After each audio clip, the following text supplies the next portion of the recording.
So we've got three great presenters, all friends of CAMA, or in CAMA, or friends of CAMA, and I'll ask them each to present for 10 to 15 minutes to introduce a few comments on the broad topic at the final session, and then we'll bring all three to the front of the room and we'll engage with the audience to discuss all the issues that could possibly come onto the table in this sort of conference.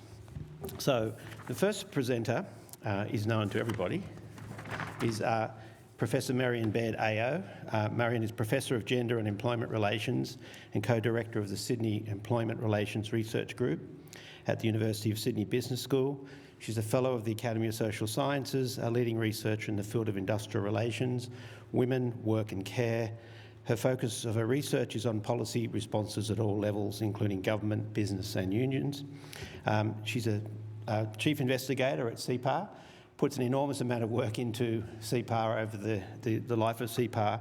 In fact, we both joined on the second round, if I recall, yes.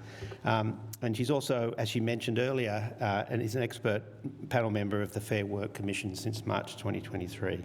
So I'll hand over to Marian. I'll go and have my Spanish tart, and I'll be back shortly. I notice you haven't eaten yours yet. No, I cannot get crumbs in my mouth while I'm talking. Thank you. Thanks very much, Warwick, and thank you all for being here this afternoon. And I would like to just spend a few minutes really just picking up on some of the major issues that came to me during the day and which really struck home as areas that we may want to pursue in either a policy sense or a research sense. And as Warwick said, my background is sort of labour markets, industrial relations, and it's interesting how those areas have really, not just this year, but over the last 10 to 15 years, immigration policy and workplace or labour relations policies or industrial relations policies, however you want to put them, have started to converge and are both often quite sensitive areas to deal with.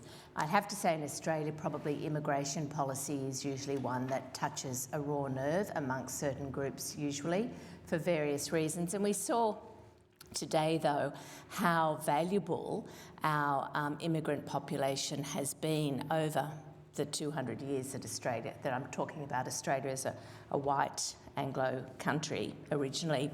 And with that I should acknowledge the Ngunnawal people of the local community here and pay respects to elders past, present and emerging. So what I would like to start with, and reflecting on our very early presentations, which very nicely laid out this issue of both numerical shifts in the population and a structural shift in the population. And I'm not a demographer, but as I interpreted that, two things are happening to the Australian population. It is growing and it's changing in its structure. So what is happening is, as a population group, we are getting older, and as a result of that, there are more people who will be older in Australia also. The size of the population is growing, the distribution between the different age groups is shifting, and we will have more people in that older age group. Now, one of the things that we have learnt during the period that Myra and I and colleagues have been working at CEPAR is that defining who is old is actually quite a difficult thing to do, and that hasn't been really settled in the academic literature. So in the area of work that I come from, if you would broadly call it workplaces or organisational studies, older people, and the ABS also use this definition, and that's where we drew it from initially, being old starts at 45 and above. So that's quite young. And then if we think about 40, in our terms of who are we, so 45 to 65 within the workforce, 65 normally taken as the workforce age, and of course we have to rethink that now given pension policy changes, is quite a big group of people. And we see all those people coming through our organisations or workplaces now, and there's a huge need to better understand the policies and the practices that are going on within workplaces to enable that group of the population to contribute successfully and productively, to use all their skills to the Australian economy. In the course of doing that work, we came across a term that a lot of practitioners in workplaces now use, and that is the multi-generational workforce. So rather than identify just one group of workers, older workers, as being perhaps problematic in some sense or needing special attention, trying to say, well, actually in any workplace now, you will have people from different generations, using that term very broadly, and they each bring different expectations, perhaps backgrounds and skills. But when we do our research, and because we come from a gender background, we've always adopted for many, many years now, a life course perspective. So it's not just age that determines what your needs are at work, and I will get onto the post-work years, but it's also what you're experiencing in the life events that you're at particular stages of the life course. And this links in with Peter McDonald's work about fertility, because people in Australia are having fewer babies, as we learnt this morning, but they're also having them at an older age. So now we have 30 to 40-year-olds having their first child, which coincides with particular events usually in the career cycle, usually promotion prospects and trying to get into a leadership position, which throws up a whole lot of challenges, particularly for women, particularly for mothers. But it also means by the time you're 50 or 55, you may still have dependent children as a woman and also as a father or a man. But, as we've seen today, embarking on care of your parents or an elderly relative or someone with a disability. So we're now getting that overlapping care responsibilities and duties happening at the same time as we are requiring more people to be in the paid labour force. So this is throwing up huge challenges and tensions for Australian workers, but particularly, we argue, for female workers in our workforce. I didn't bring the slide, but if you look at, and I think actually Raf has got it in our policy brief in a very nice way, if we look at the changing demographics of the Australian labour market, the biggest shift, the biggest increase is women 45 and above. And that's really interesting because a lot of our attention has been focused on women of childbearing years, and I did a lot of work in that area too, so I'm responsible for drawing attention to that. But we're now in a phase where it's older women who are in the workforce who are often providing grandparental care, may even have dependent children still, and entering into elder care. So we used to call them the sandwich generation. I now call it the club sandwich generation because they're sandwiched between three layers often. So those issues, I think, are ones that we sort of touched around the circles of today, but require perhaps still more attention. I'm going to use this as a little plug, and especially because Mari just walked in again, but as a result of all the work we've been doing with CEPAR over the last 7 years with Australian businesses, we decided to put a book out on this very issue rather than separate it into separate articles which sort of don't speak to each other. We have a book coming out on the multi-generational workforce with a particular lens on gender, age and caring.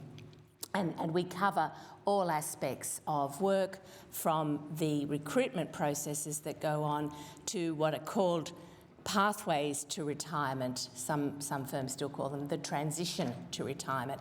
And so that's a nice segue into the next thing that I want to say, that we have, or used to talk in a policy sense, much more about this thing called the transition to retirement, as if you knew exactly when and where you would retire and how you would do it. But what we've found increasingly when we interview workers and their managers and the organisations that they work for, that doesn't happen. It doesn't happen in that linear set way anymore. On the whole, people are thinking about how long will they stay engaged at work in the paid labour market, and our changes to our aged pension scheme and the superannuation scheme that we have to stay longer in the paid labour market. But also, how can we make it work by holding on to some of the satisfaction, the motivation and the joy of being in paid work, as well as enjoy some of the greater freedoms of perhaps not working so many hours each week. So that notion of finishing work, going into retirement, and perhaps then into what we call the aged care group or the older population, we have to change that too, and we have to change that in our policy thinking. Which brings me back to the definition of age. So I said that 45 is the organisational study sort of beginning. Then a lot of studies say it's 50 and above. Some say 55 and above, so you get all these different definitions. But then if you enter the medical literature, and I'll have to defer to Fiona here, but I think, and you mentioned it a little bit today about the CHAMP group of men who you spoke about in your fabulous presentation, that there are the older men, so there's the old, there's younger old and old. And what were their cut-offs again, please, Fiona? Oh, I mean, again, it varies. Right. But in CHAMP, there was definitely a difference being over 80 Yeah. as opposed to Under 80. in terms of health and disability. Yes, so 65 to 79 then is the time that you should all think about as young, old and free of work. Maybe not, because as I've just said, you've got all those other responsibilities. But I think this whole discussion today about ageing, immigration and care has really shown us that there are multiple issues that we have to consider, and how we separate them is both a research skill to work out where you're going to focus your attention, but in a policy-making sense, as our policy experts have explained, we have to think of it in a more integrated way. And it was really pleasing to hear Michael talk more about that approach, a sort of a more whole-of-government approach to the whole care economy, that concept that Myra introduced, and I think it's a very useful one to now say it's not just that sort of old idea of an economy that everyone is in a particular job, manufacturing or service sector, but the care economy, both the unpaid and paid sections of it, are critical to the maintenance and sustainability of Australia. So where does that lead in terms of where we go? Well, I think there were a couple of points I wanted to make. One is that we need much greater clarity about our categories of migrants. So that really came through in the first session, where we heard from Peter and Raf and Jeremy about how we have these different visa classes, different groups of workers, and it sort of came through in quite a few questions today too, or comments about how do we treat these different groups of workers and what are our expectations of them. And I think in the policy debate and in the sort of national discourse, it would be helpful if we could actually say, for example, international students are one group of migrants, but they're here for a short period of time and they pay a lot of money into our economy while they are here. And do they add, for example, to the housing crisis? It's been alleged that they do, but we actually don't know from any of the data that's been presented. So greater clarity about who we're actually talking about. I think greater reference and more specific reference. In the next section, there was a lot of discussion around our culturally and linguistically diverse communities and the diversity within that community. And so much greater reference to which particular group of migrants from either country of origin or ancestry, depending on where the agreement lies, and I'll leave that to those specialists, what should we use there? And I think the last point I want to make, which came up and I thought was really very helpful, but we need to separate the debate about migration and what it means for the economy and the infrastructure that any country has, and not to assume that migration is the only pressure point on our infrastructure services and systems, that comes from everybody, and it would do us better to understand that you need that infrastructure no matter whether you have a population of 250,000 more each year or not.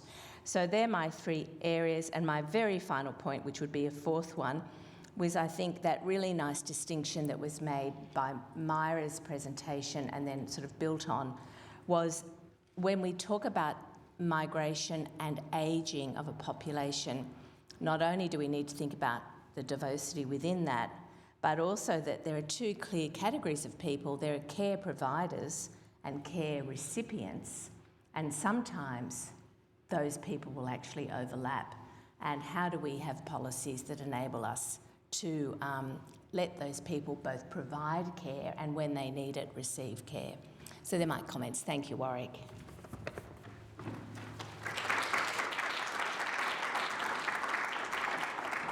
Thanks very much, Marian. I'd suggest you may want to sit. Okay. Because our next speaker has a slide or two. Bailu is a CEPAR Senior Research Fellow from the University of New South Wales Business School, and she's a research fellow with Tsinghua University and Jiaxing University in China. She's the Director of Engagement for the CEPAR Ageing Asia Research Hub. Her research focuses on demographics, health, pensions and population ageing related to social welfare and economic issues, and she's published widely in excellent journals. So, Bailu, over to you. Thank you.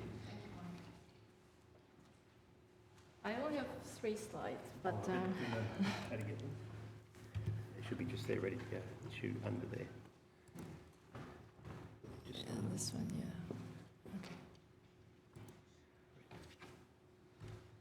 So these slides were prepared, I think, corresponding to this morning's figures and talks. I just want to make one step further about these slides mean.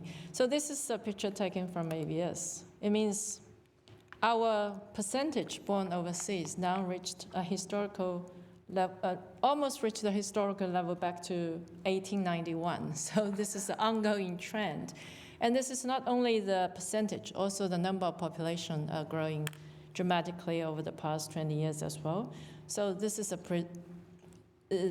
pressure, real pressure overhead regarding the issues from the cult or from the migration background.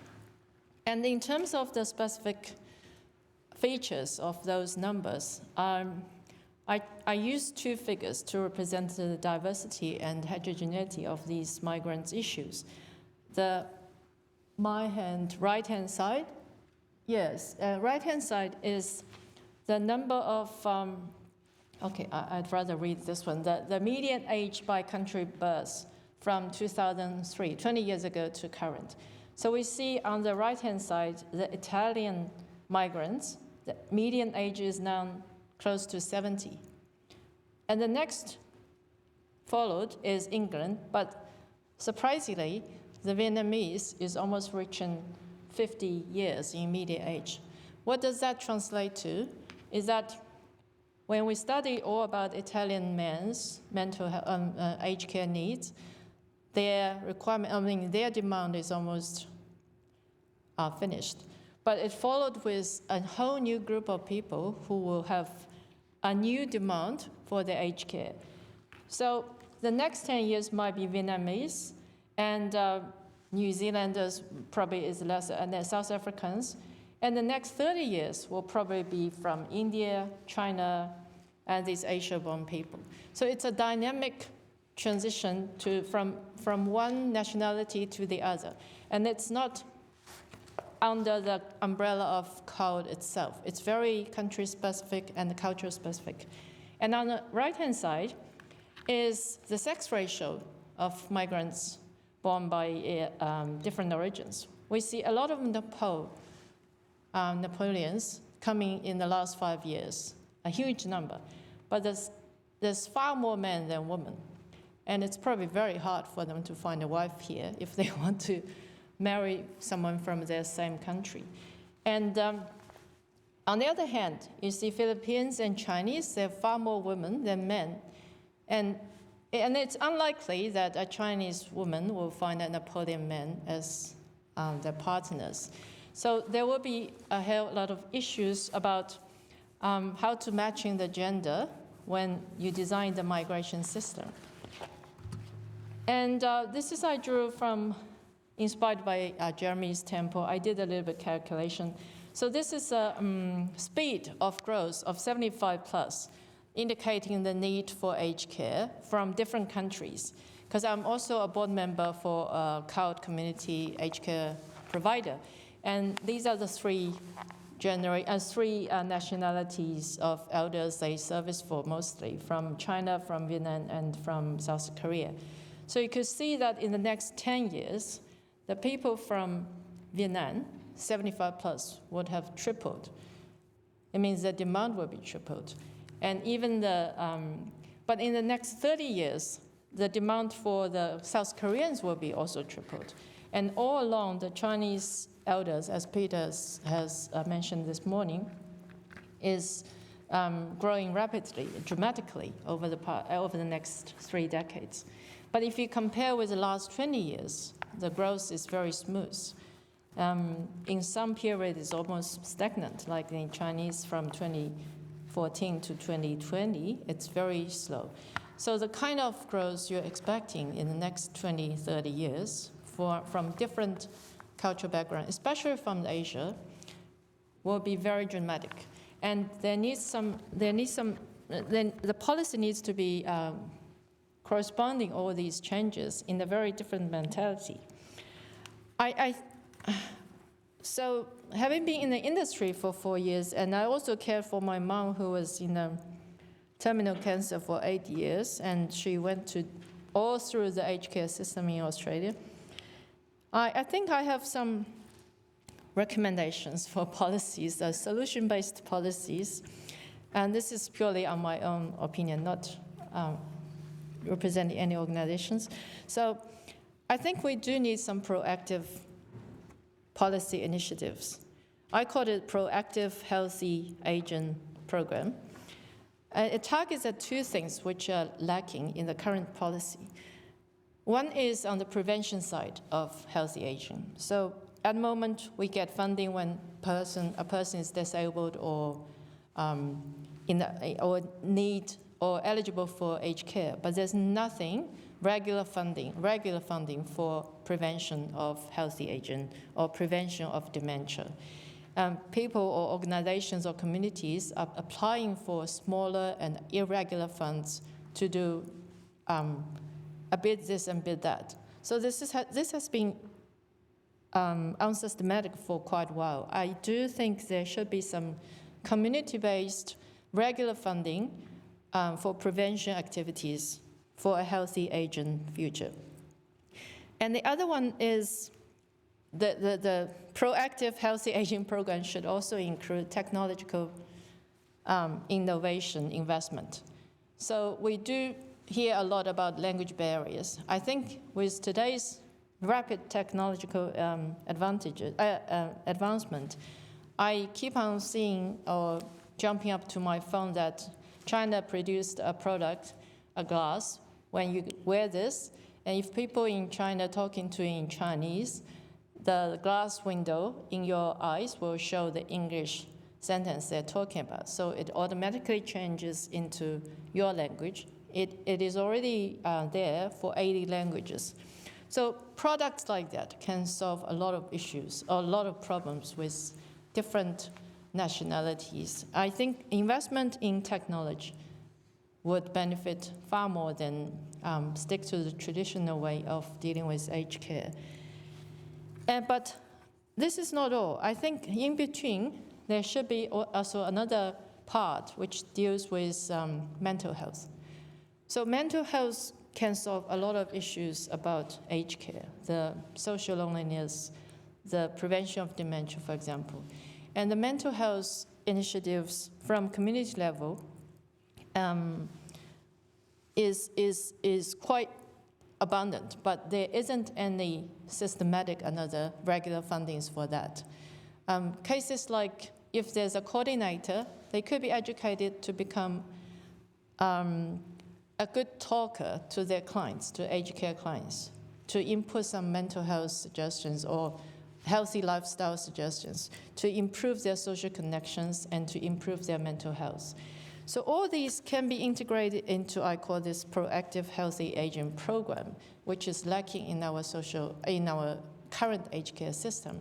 And I think they could not only improve the well-being of our elders, it could potentially cut a lot of cost from the current aged care system. And I think that's all I want to say. Thank you very much.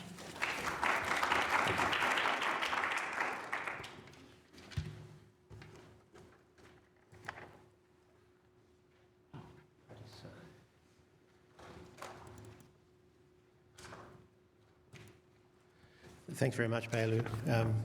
Very important insights, particularly on healthy ageing. Final presenter is Ian Yates.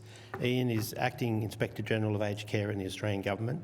He commenced as the Interim Inspector General of Aged Care on the 30th of January 2023. He was appointed as the Acting Director General from the 16th of October 2023. He's had a long history in the area of ageing and has been a big supporter of CEPAR, particularly in the advisory board. And looking through his CV, the number of advisory boards and expert opinion he's offered to the Australian community is really quite astounding. So over to you, Ian.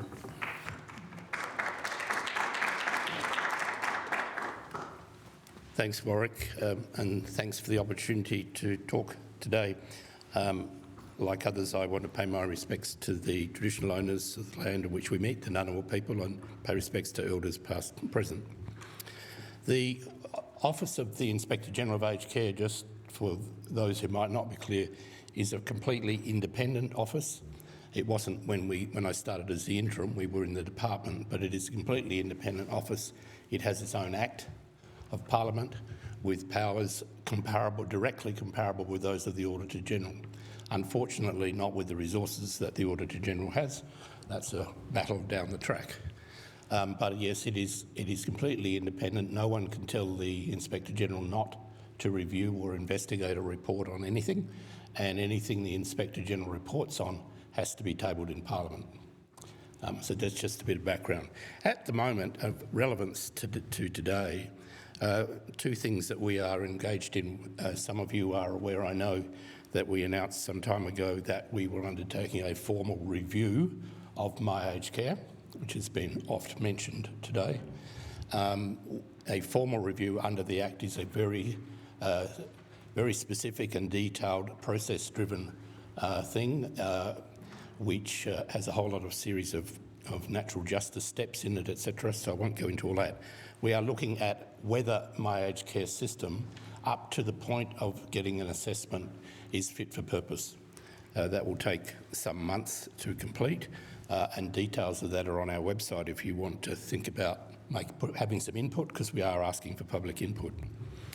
The second is to say that we are literally at the moment finishing the second report that we will have done on the implementation of the recommendations of the Aged Care Royal Commission.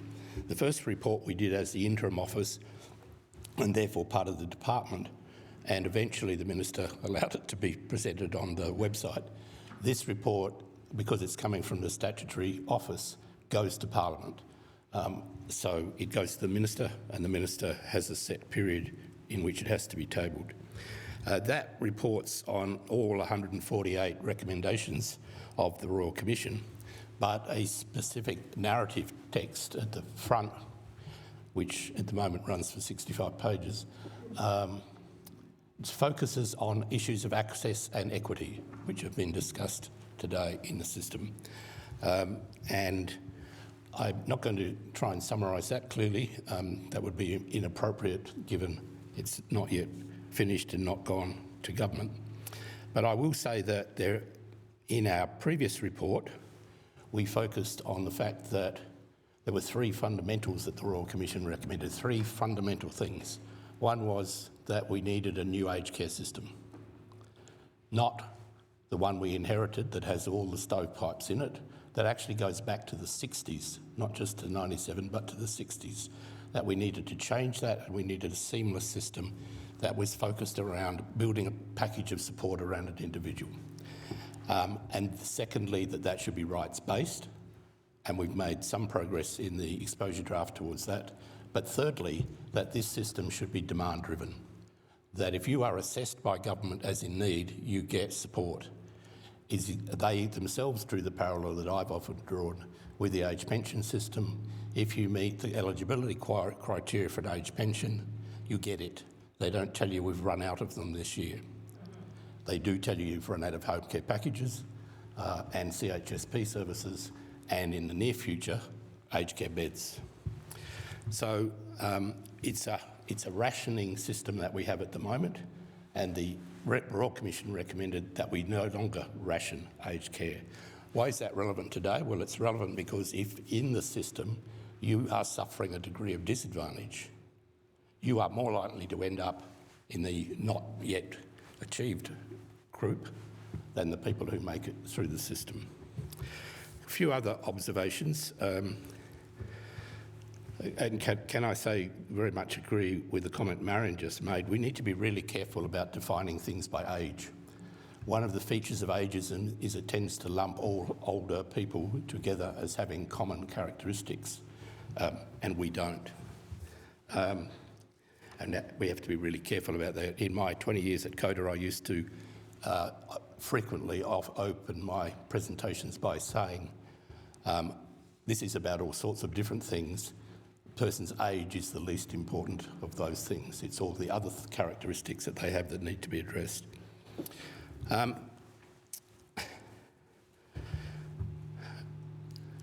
There was mention, I think Raf demonstrated this morning in the first presentation that, and I think I got it right, that diversity is not a minority issue. And I think that's really important to remember. It actually is the system. I have become very critical in recent times in the aged care context of talking about mainstream aged care and mainstream providers. There isn't. People are different. If you look through that list that I think Jeremy had of the provisions of different kinds of people in the Aged Care Act, and you add them all up, you actually get a majority of aged care recipients.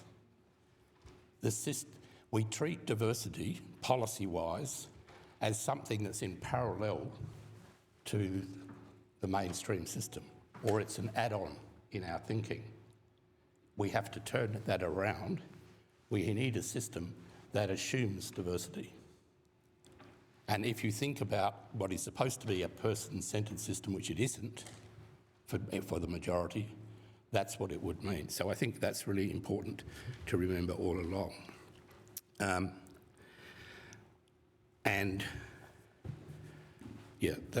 think that's critical. And why is that critical? Because another key point that was made by Lee Fay and by Marian today was about all the sorts of issues that you run into as a called person or community in accessing or navigating aged care. And one of the things that struck me as I listened to those lists was that a significant proportion of those issues are issues for people from non-call backgrounds as well. And it's really important to separate out, and the comment, I think Lee Fay's final thing was, we need to make aged care easier to navigate for everyone. It's important to work out what are the things that, yes, the called communities are experiencing, but so is everyone else, that are base system issues that we need collectively to pressure about. And then what are the very specific things that are barriers for people from different languages, cultures, or as someone else said today, there's a whole lot of other things about diversity, LGBTI communities, rural communities, all sorts of disability, all those diversities. What are the specific things you need there, but don't try and have to build workarounds for those communities for a system that is fundamentally still not right, notwithstanding many improvements. A quite different comment, but I just wanted to comment on the discussion that's happened, started with Raf this morning, but happened with other people, around the very significant shift in the location of provision of home care, and Michael Lai referred to it as well. But in particular, just to reinforce a comment that was made by somebody back in 2018, there were about 60,000 home care packages. Once this next financial year's packages are rolled out, the extra 24,000 in the budget, there are 300,000 packages in that space of years. That is a revolution. So yes, it's true, I think, that people coming from core backgrounds prefer home care, but I would just remind us that the Royal Commission commissioned some really detailed drill-down work on preferences of people in Australia, and 98% had a preference for care in the home. The other little warning I just want to say, however, is that in the way the aged care system is constructed, there are practical limits, unless you're quite well off, to some of the care that can be provided in the home, and we're going to start running into that. And that means that we have to really turn our focus to the sleeper, which is, what does new residential care look like? What does care in different residential settings look like? And there are some really interesting models around the world that are not scaled, but really say, actually you can build it into community much more than you can now. I would also just say in passing that while this is about the deinstitutionalisation of aged care, you can actually have very institutionalised home care. And you can, because I've seen it, have not very institutionalised residential care. It is about how you approach it.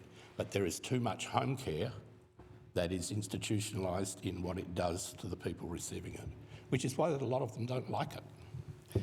So I think, Warwick, there are probably other things I've got that I might say if we have a conversation, but I might stop there. I think it's been a really useful day.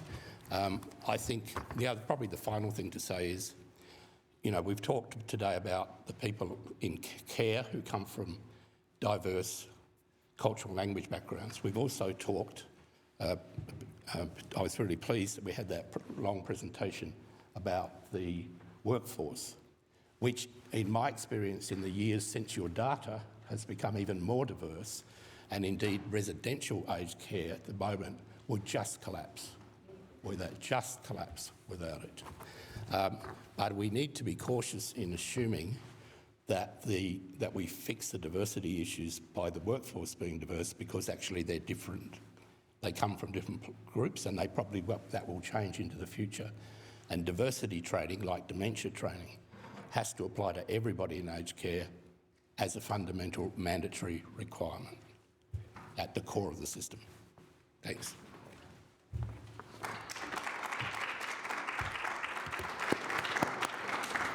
Thanks very much, Ian, and thank you for all the three speakers for touching such a broad range of important areas.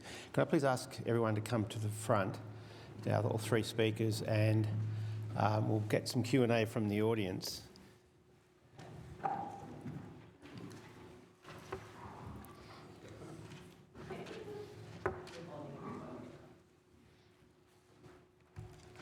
I think that's enough advertising of that background paper. So I might ask a question I don't see any hands up, but I will ask for hands shortly. I do have this fundamental problem which Peter McDonald raised, and that is to get any of these policy ideas implemented, it strikes me you have to have bipartisan support. You can't create a new system, as Ian has talked about, from the ground up in a bifurcated political system. So what do we do about getting some consensus in this space from both sides of politics? We now have an opposition that's using immigration as an election tool. Extremely dangerous when you see how important immigration is for the economy, for the diversity of the Australian community. So I just wondered if anyone, do you see we're going down a path which is actually going to be very difficult to get all these great ideas implemented?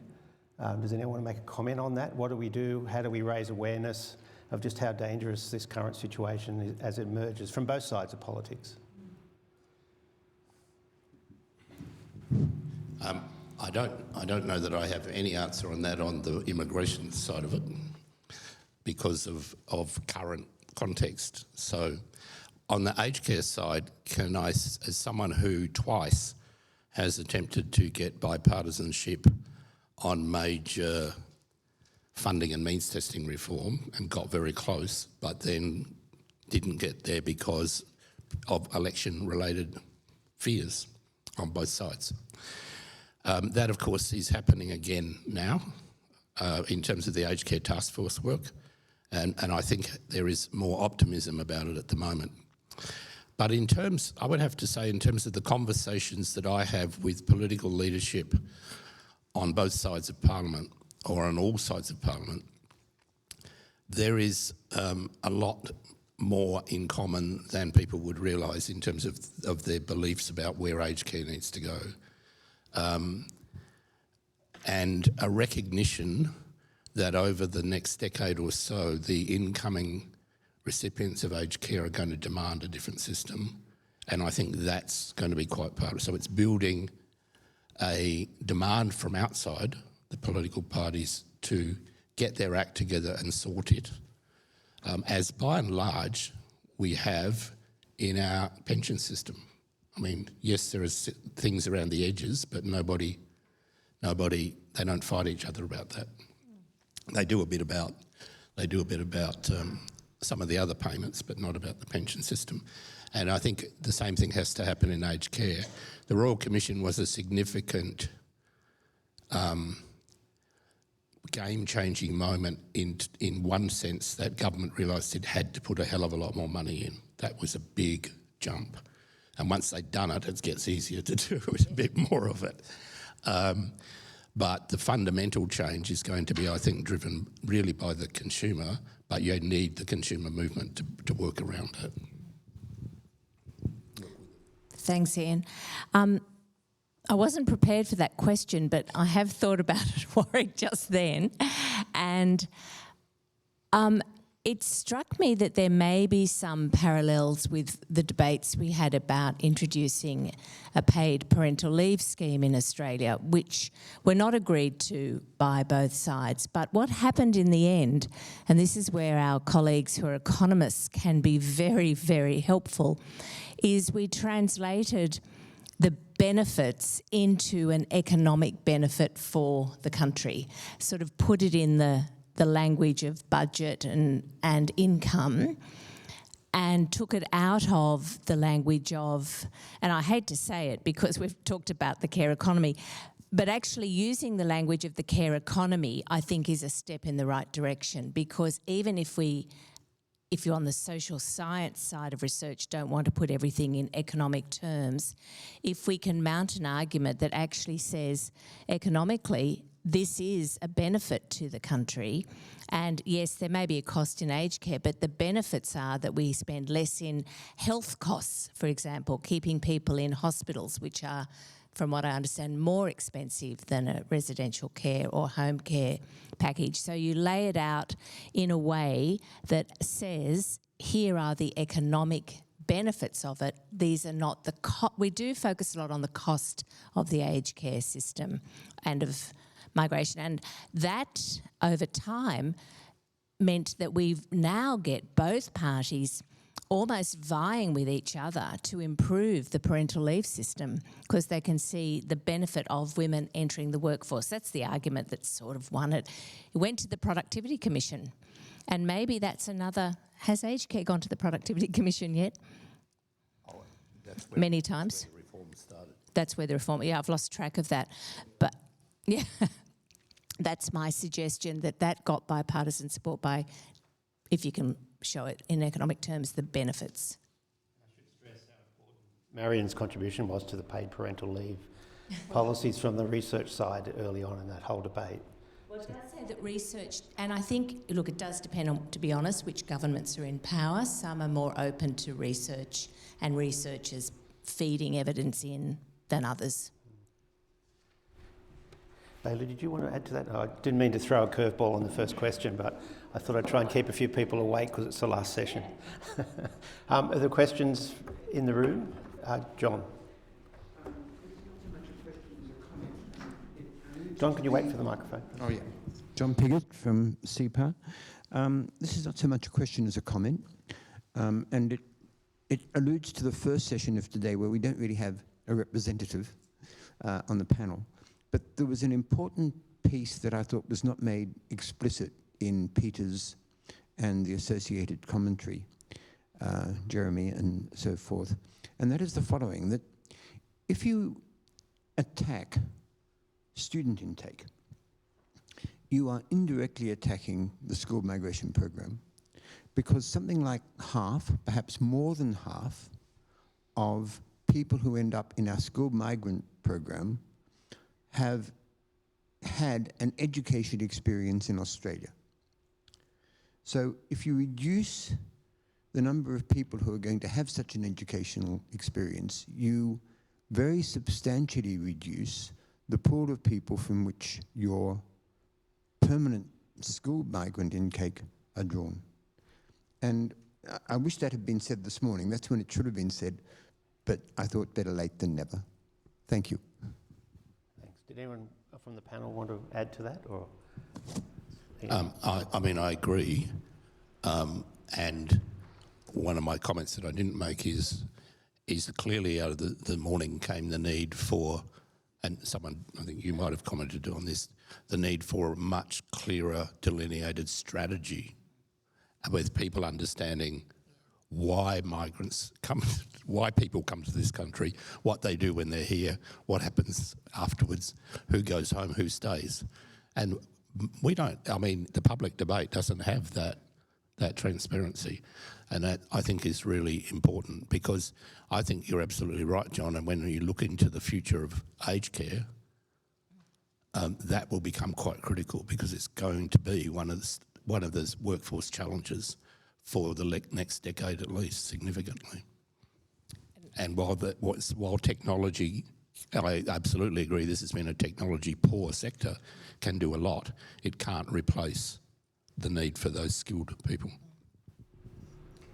And I just wanted to add to that another thought I was having as John talked about that, to say nothing of the soft diplomacy that is going on with our international students, and we saw the reaction when they were not given the support during COVID. I don't think we should repeat that. I don't know if you want to say anything. Well, I know some students really complained during the COVID period, but it's really the uncertainty they're facing which makes them frustrated. Yeah, I think the strategic long-term planning is really important for migration. yeah. We have 3 questions, so I'll go first question to Mary. Mary, you're first. Yes, Marian from FECA. I don't know if you've, most of us, I guess, or all of us have read the exposure draft of the new Aged Care Act. It was essentially silent on diversity, let alone Australia being a multicultural nation. What do you think will be its implication to what we are doing now? Are we just talking here, and yet a major piece of legislation is not going to be something that will actually equate to policies down the line that will reflect whatever it is that we're talking about today? You want to go first? No, I don't know. I'm hoping you to. So, Marian, first what I'd say is there was a huge amount of feedback about the exposure draft, which is why, I mean, the Act was never going to make it by the 1st of July, but that's why at the moment there's not a precise date, and there's a lot of work going on. So let's wait and see what the actual bill looks like. And there will certainly be a Senate committee process associated with that bill, which will be, a public hearings process. And no doubt it's a major piece of legislation. So all of those issues that people have raised, if they're not addressed in the bill, should be re-raised in the parliamentary process. Because there are some fundamental questions about diversity, but which also, there are many, including perhaps yourself, who would argue it was underdone in the Royal Commission as well. But there are also questions about the enforceability of the rights that are set out in the Act. There and many other fundamental questions about, including, as I've drawn attention to just now, it remains a rationing-based system, which actually, is to the deleteriousness of anybody, but particularly disadvantaged groups. Bianca, I've got you next. Thank you, yes. I wanted to pick up a point that Belu, you made, which is actually run through the whole day, but sort of we've all been quiet on it, which is that, it's the Department of Health and Aged Care. It's not the Department of Health and Aging, but really what you're saying is that we should be looking at the entire spectrum of aging, including preventative health, earlier on, which is completely underdone. And so I wonder, from a policy point of view, is that actually a big gap that needs to be addressed? Yeah, I just feel when I apply for funding, there seems to be a very separate area for medical-related, which is MIFF, for dementia-related topic, and then social science-related is the AIC funding or discovery funding. There's nothing to combine, which in aging or aged care is very much a combination of the two. So from the research, the beginning point of a solution is already a separation of the two streams, and there's no integration. And in practical level, I think in Australia, we may be in favor of individualism a bit too much. So there isn't a lot of community level activities. Like back in my hometown, China, everyone belongs to some kind of groups. When they're aging, they join the dance club, the chess club, or whatever. But here, in the community level, it's very rare. And the local council sponsor very little activities. You can apply for one activity for $5,000, but you have to write 10 pages of application.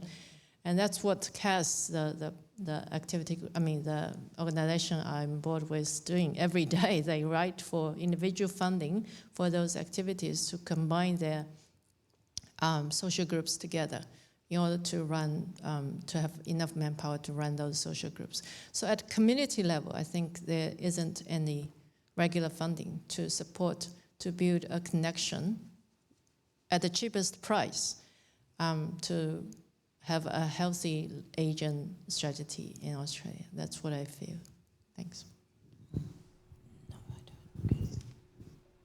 And just to add to that, one of the areas that the Royal Commission made quite a few recommendations on was about greater integration between health and aged care systems. As a group, it's probably the area that there's been least progress on, and attention might be being drawn to that. If I could just add, in the country, I've got various relatives that live in remote areas. They do have Rotary and Lions Club groups, which do bring the older and the younger people together. But they're very much local-based community groups. They're not funded by government. They're self-funded actually through raffles and fairs and etc. But I see scaling that to a city environment would require some sort of government intervention, I think. Sorry, I didn't mean to cut anyone off. I have Raf next. Oh, hang, just here, Raf at the front.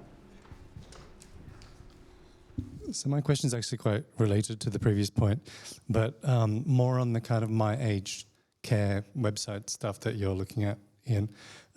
We've heard about aged care navigators, I think, from Marian, and also about how community can play a part.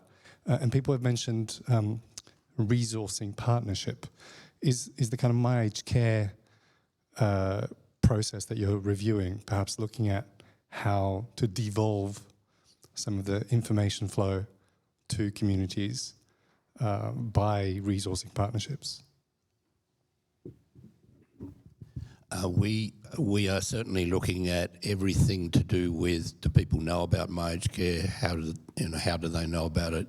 How do they feel able to access it? How do they access it? Why do we need other supports to help them access it? Everything through to, do they get successfully referred to an assessment? We're not doing the rest of it, purely for resource reasons. So we'll look at potentially all of that as to what are solutions and what aren't. Marian referred to navigators, which as a program in the government are called care finders now. Navigators was the trial that we and Feka and OPAN and others ran when I was at CODA. And one of the interesting features about care finders is how they have been targeted at particularly vulnerable or disadvantaged people rather than a combination of that and a broader population focus.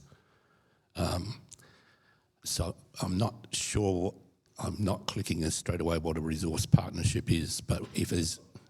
I think it was resourcing partnerships in general, resourcing communities to be able to help guide people through aged care or inform people about aged care within the CALD community. Well, certainly it will look at, as I said, where people go, what quality of information they get, who provides it for them, what supports are there or not. Because one of the things that we don't know, we know people don't make it to getting to an assessment. We don't know how many people. We have some idea why, but those are the kind of things that the team are looking at. They've only just started. Yes, we have a question at the back.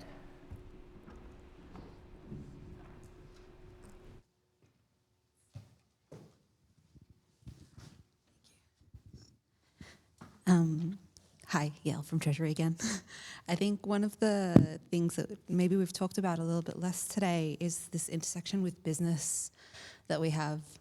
I think there's been a lot of commentary about what government should be thinking and how government should be doing, but what would you have us do to motivate business to engage more?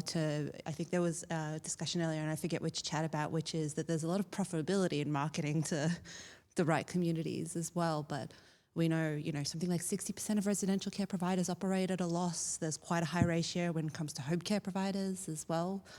What's the role of government in motivating business to get their head in the game, for lack of a better term?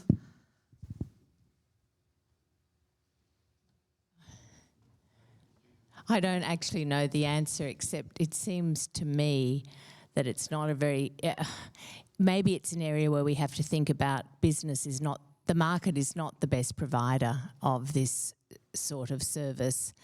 If it's so costly for the private sector to run and it relies on huge subsidies from government, and then that means we have to be able to somehow make sure that money is spent wisely, it makes me wonder if it is the right form of funding for aged care.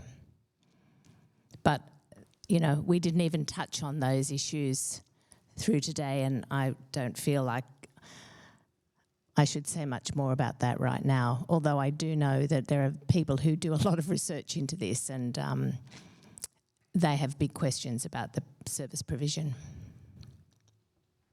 Ian would probably know more about that. Two different responses to that. One is, it seems to me that business should, and I know some do, but ought to have a really major investment in our immigration policy. Yes, there is hardly a sector of the economy that is not complaining about workforce and skill shortages, and they have a very significant investment, I think. So, but secondly, in terms of aged care, the whole issue of profitability and not profitability is probably too complex for us to go into here, because everything is not always as it seems. But yes, there have been really major financial stresses, whether you're a for-profit operator or a not-for-profit operator, or a community operator. And some of those have been quite significantly addressed by both governments' responses to the Royal Commission, by the workforce measures, although, I agree that we still end up with a sector that's not as well resourced as it should be. And, basic ageism plays into that in terms of prioritisation. But I would have to say that actually my experience over many years, not just in this role, is that there are some exceptionally good providers out there that are not-for-profit, that are community and that are for-profit, and there are some exceptionally poor providers that fall into all those categories. And addressing that, the disparity of quality in aged care is what we need to focus on in terms of outcomes. It was interesting that comment I just made when Anne Connolly from the ABC did the Four Corners program that played a role in tipping Morrison to call a Royal Commission. It wasn't the only factor, but she was interviewed about that program and she said exactly what I just said, that they found for-profits that were good, not-for-profits that were bad, and vice versa. They found city ones that were good and regional ones that were bad, and vice versa.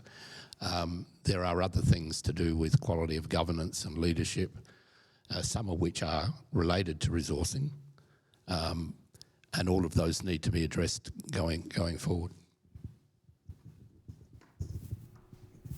I think there are many issues in the business side, and something maybe is to do with the policy itself.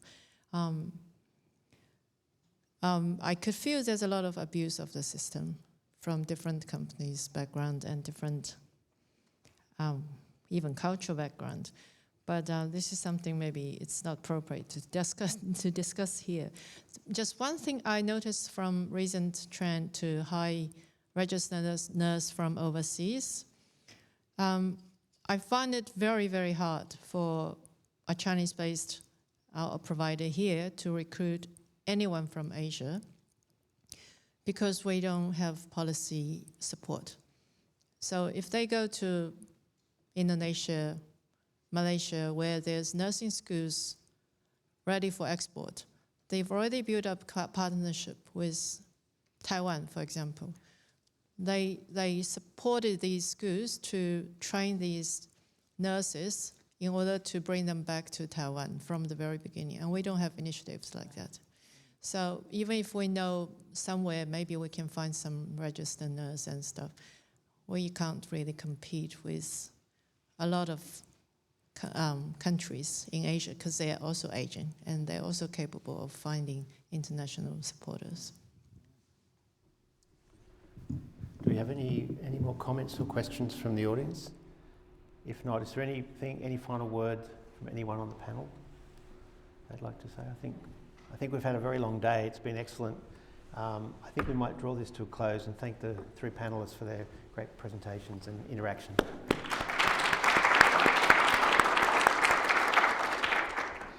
Now I'll hand over to me to close, unless John. Okay, so I was just going to say, I want to say a few thank you. I want to thank all the presenters and chairs who have really made this an important day. The contribution has been outstanding. I also want to thank the behind-the-scenes support that's been put this together. At CEPAR, we've got Colleen Fay-Scott and Silke Weiss. I think Silke, she's probably hiding now, she's up the back. And at ANU, we've got Hong Yu in the corner. We've got Heng Duong, who has the microphone. And we've got Larry Liu over here doing the tech support. And I'd also like to thank the Lonsdale Street studio guys for doing a great job. We had a few little hiccups that we caused, but they fixed. Thank you so much. If I've forgotten anyone, I apologise. I'd like to thank John for his leadership of CEPAR, and thank you all.